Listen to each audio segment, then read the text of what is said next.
Hello and welcome to my channel. Today we're taking you on a journey to one of the most iconic landmarks in Germany, Neuschwanstein Castle. This fairy tale palace, perched high above the Bavarian Alps, attracts millions of visitors from around the world each year. But behind its picturesque facade lies a story filled with dreams, tragedy, and mystery. Who was the enigmatic king who built this castle? Why was it never completed? And what secrets are hidden within its walls? You'll find out all this and more in today's video, so stay tuned and join us as we dive into the world of Neuschwanstein Castle.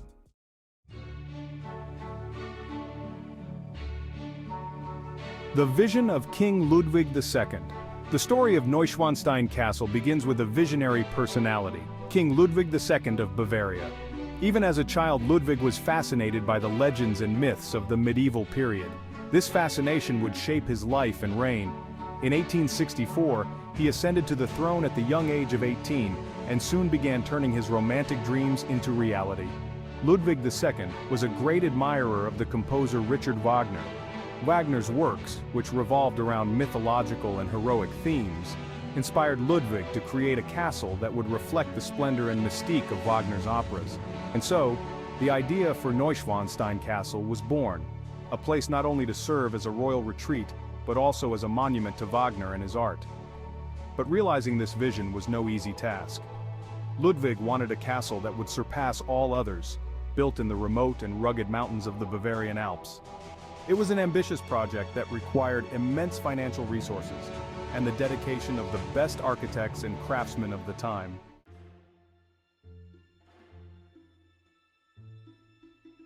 The construction of Neuschwanstein Castle. Construction of Neuschwanstein Castle began in 1869 and continued for over 17 years.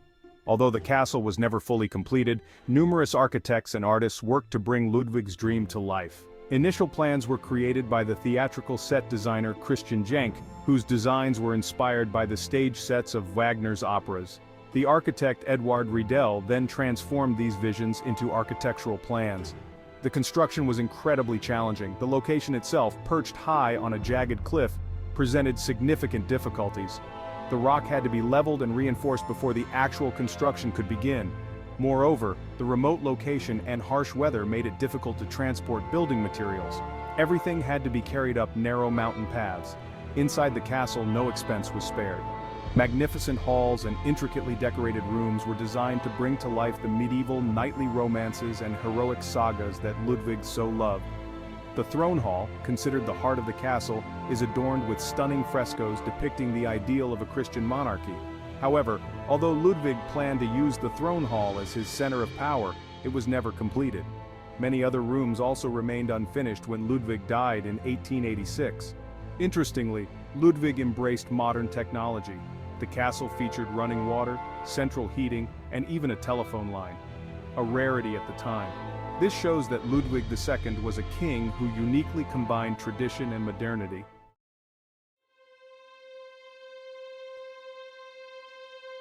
The tragedy of King Ludwig II.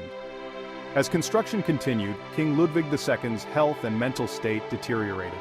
He increasingly withdrew from public life, spending more and more time in his dream world. His projects, including Neuschwanstein Castle, consumed vast amounts of money, plunging him deep into debt and straining the state's finances. The Bavarian government and Ludwig's family grew concerned. In 1886, he was declared insane and removed from power, a decision that remains controversial to this day. Just a few days later, Ludwig was found dead under mysterious circumstances in Lake Starnberg. His death is still an unsolved mystery. Was it suicide, an accident, or even murder? No one knows for sure. Ludwig's death also marked the end of construction at Neuschwanstein Castle. Work was abruptly halted and many of the planned rooms remained unfinished. The castle, intended to be a retreat for the fairy tale king, was never completed or enjoyed by Ludwig II.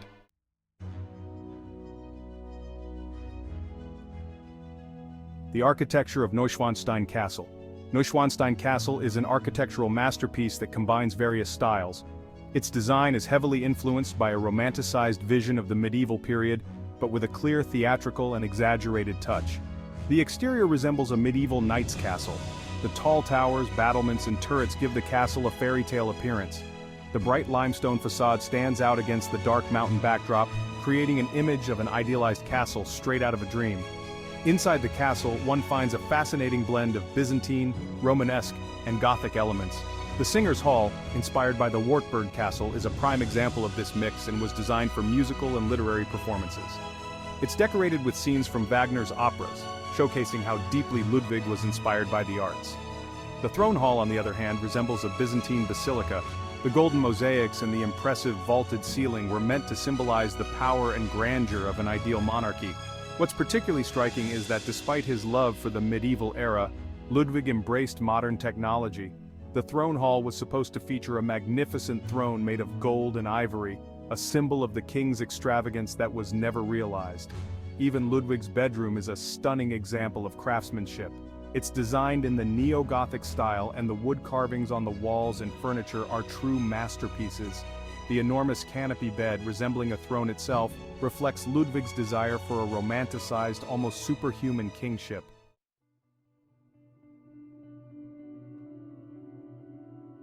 The secrets and legends of Neuschwanstein Castle. Like any old castle, Neuschwanstein is surrounded by myths and legends. One of the most famous secrets is the Blue Grotto. This room, designed to look like a cave, was inspired by the Venus Grotto in Wagner's opera Tannhauser. It is said that Ludwig would spend hours here alone, lost in his dream world. Another secret is the rumored underground passage said to connect the castle to a nearby chapel. Whether this passage truly exists is unclear, but the legend adds to the castle's mystical aura.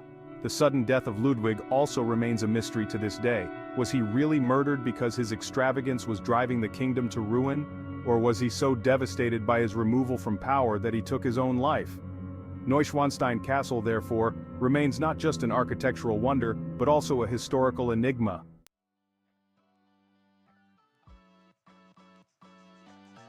Neuschwanstein Castle today. Today, Neuschwanstein Castle is one of the most visited tourist attractions in Europe. Over 1.5 million people come each year to see this fairy tale castle with their own eyes. Especially during the summer months, the crowds can be overwhelming, leading to long waiting times. The castle has become a symbol of romanticism and draws people from all over the world, captivated by its fairy tale appearance. Neuschwanstein is more than just a beautiful building. It's a testament to the dreams and tragedies of a king who dared to turn his fantasies into reality. But it's not just a relic of the past. The castle continues to inspire. It served as the inspiration for the iconic castle in Disney's Sleeping Beauty, and has been featured in countless movies, books, and artworks. Neuschwanstein stands as a timeless reminder of the power of dreams, even those that remain unfinished.